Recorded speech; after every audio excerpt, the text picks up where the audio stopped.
আমরা গেছিলাম ভাই ওড়িশা তথা বিশ্বের সবথেকে বড় ফেস্টিভ্যাল রথযাত্রাতে।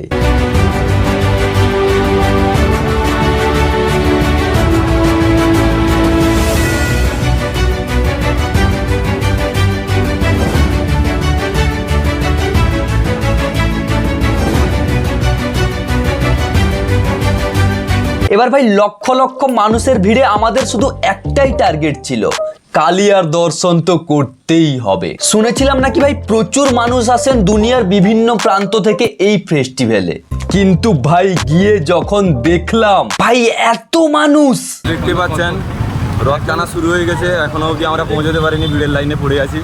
ঠিক আছে, হিসেব নেই তো ঠিকই আছে, মনে ভক্তি মনে জোর, সবকিছু সম্ভব। চলো জয় জগন্নাথ।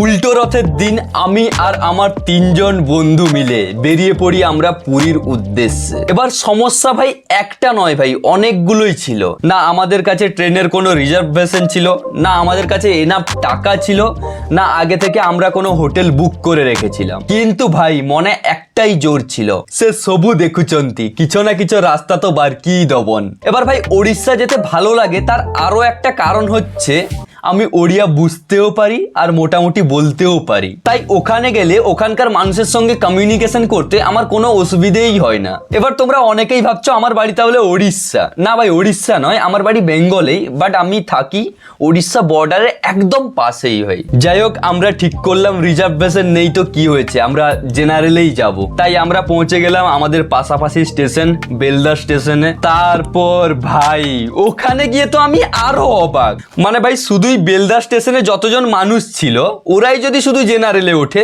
তাহলেও ভাই জেনারেলের বগি ভর্তি হয়ে যাবে। যাই হোক ভাই ট্রেনে উঠে গেলাম, আর ভাই জেনারেল কামরাতে ওঠার পর ভাই কামরাগুলোতে এত ভিড় যে কিছুজন মানুষ ভাই বাথরুমের মধ্যেও দাঁড়িয়ে আছে, যার জন্য মানুষ অনেকে বাথরুমেও যেতে পারছে না। একটা কাকিমাকেও দেখলাম তো ওই ট্রেনের মধ্যেই ভাই করে দিতে, মানে সে কি সিচুয়েশন ভাই আমি জানি। যাই হোক 7-8 ঘন্টা দাঁড়িয়ে থাকার পর আমরা পৌঁছে যাই ভাই পুরী স্টেশনে। আর তখন ভাই মানে এত আনন্দ হচ্ছিল নিজের মধ্যে, ভাই ফাইনালি ভাই আমরা পৌঁছে গেলাম। এবার আমি প্রথমেই বলেছিলাম আমাদের কিন্তু রুমও আগে থেকে বুক করা ছিল না। এবার তোমরা যদি কখনো রথযাত্রার সময় পুরী যাও তাহলে চেষ্টা করবে রুমটা আগে থেকেই বুক করে নেওয়ার, কারণ এক তো ভাই রুম পাওয়া যায় না, সেকেন্ডলি ভাই যদিও পাওয়া যায় তোমাকে 4 গুণ বেশি টাকা দিয়ে রুম নিতে হবে। যাই হোক ভাই স্টেশনে নেমে আমরা পার হেড 20 টাকা করে ভাড়া দিয়ে আমরা চলে যাই সি বিচের কাছে, কারণ আমরা বুঝতেই পারছিলাম যে মন্দিরের কাছে এখন তো রুম পাওয়া ভাই অসম্ভব, তাই যদি সি বিচের কাছে কোনো রুম পাওয়া যায়। যাই হোক আমরা সি বিচের কাছে নেমে তারপর চলে যাই ভাই রুম খোঁজার জন্য।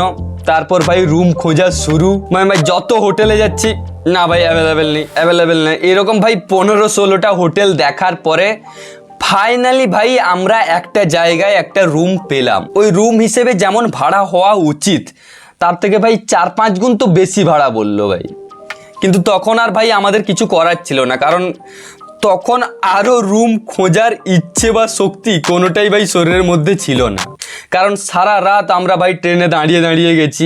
যাই হোক ভাই তখন ভাবলাম যে একটু মাথা গোঁজার জায়গা পাওয়া গেছে, এটাই ভাই বিশাল ব্যাপার আমাদের কাছে, আর দরকার নেই এটাতেই থেকে যাওয়া হোক। তারপর ভাই আমরা 2-3 ঘন্টা রুমে একটু রেস্ট নিই, তারপর ভাই বেরিয়ে যাই সমুদ্রে স্নান করতে। এবার ভাই যারা পুরীর সমুদ্র গেছো তোমরা তোমাদের এক্সপিরিয়েন্স কেমন আমাকে নিচে কমেন্টে বলে যাও, আর যারা কোনোদিন যাওনি ভাই পুরীর সমুদ্রর আলাদাই মজা, ওর ঢেউ।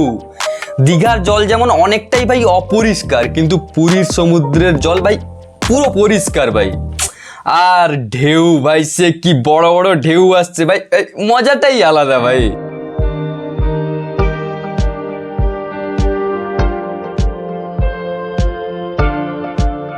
যাই হোক ভাই 2-3 ঘন্টা সমুদ্রে স্নান করার পর আমরা আবার ফিরে যাই রুমে, কারণ ভাই 3টের সময় আমাদের আবার বেরোতে হবে রথ টানা দেখার জন্য, যেটা আমাদের মেন টার্গেট। তারপর ভাই রুমে গিয়ে স্নান টান করে তারপর খাওয়া দাওয়া করে আমরা আবার বেরিয়ে পড়ি রথ টানা দেখার জন্য 3টের সময়। আর ভাই ওখানে গিয়ে আমি যখন দেখি, মানে ভাই ভেবেছিলাম যে মানুষের ভিড় অনেক হবে, কিন্তু ভাই এত মানুষের ভিড় হবে ওটা কখনো আমি ভাবতে পারিনি ভাই। ভাই প্রথমে তো গিয়ে দেখি ভাই রথ কোথায় আছে ওটাই আমরা দেখতে পাচ্ছিলাম না। তারপর ভাই কিছু দূর এগোনোর পরে দেখি ভাই অনেকটা সামনে যেটাতে লোক পুরো ভর্তি, ঠিক আছে, দেখলাম যে তত দূরে রথ বলরামজি আসছেন। এবার ভাই তখন আমরা ভাবছি যে রথের কাছে যাব, ঠিক আছে, কারণ কাছ থেকে আমরাও দর্শন করতে চাই আর আমি তোমাদেরও দর্শন করাতে চাই। তো ভাই এগোতে শুরু করি, ঠিক আছে। এবার ভাই ভিড়ের মধ্যে দেখছি কেউ কেউ কাউকে ঠেলে দিচ্ছে, কে পড়ে যাচ্ছে, মানে সে আমি কি বলবো। এবার ভাই ওখানে একটা জিনিস খুবই ভালো ছিল, যেটা হচ্ছে ওদের সেফটি, কারণ অ্যাম্বুলেন্স ওখানে বারবারই ঘুরছিল। কেউ যদি একটুও অসুস্থ হয়ে যায় ওকে সঙ্গে সঙ্গে অ্যাম্বুলেন্সে নিয়ে চলে যাচ্ছে, ঠিক আছে। এবার সেফটি তো বুঝতেই পারছো, সেফটি খুবই ভালো ওখানকার, মানে। তারপর ভাই ঢোকার সময় আমাদের জলের স্প্রেতে, কারণ গরমের মধ্যে অনেক মানুষ আসছেন আর ওই জায়গাটাও অনেক গরম হয়ে যাচ্ছে, তার জন্য বারবার ওপর থেকে জল স্প্রে করা হচ্ছিল। আর এর আরও একটা কারণ হতে পারে, যেটা আমার মনে হয়, যে অনেক মানুষ অনেক জায়গা থেকেই আসছেন, তো ওখানে জলটা দিয়ে তোমাকে ফ্রেশ করে দেওয়া হচ্ছে, ও হিসাবেও হতে পারে, বাট আমি কি কারণ ঠিক বুঝতে পারলাম না। যাই হোক, আরো কিছুটা এগিয়ে যাওয়ার পর আমরা রথের কাছে পৌঁছালাম, ঠিক আছে।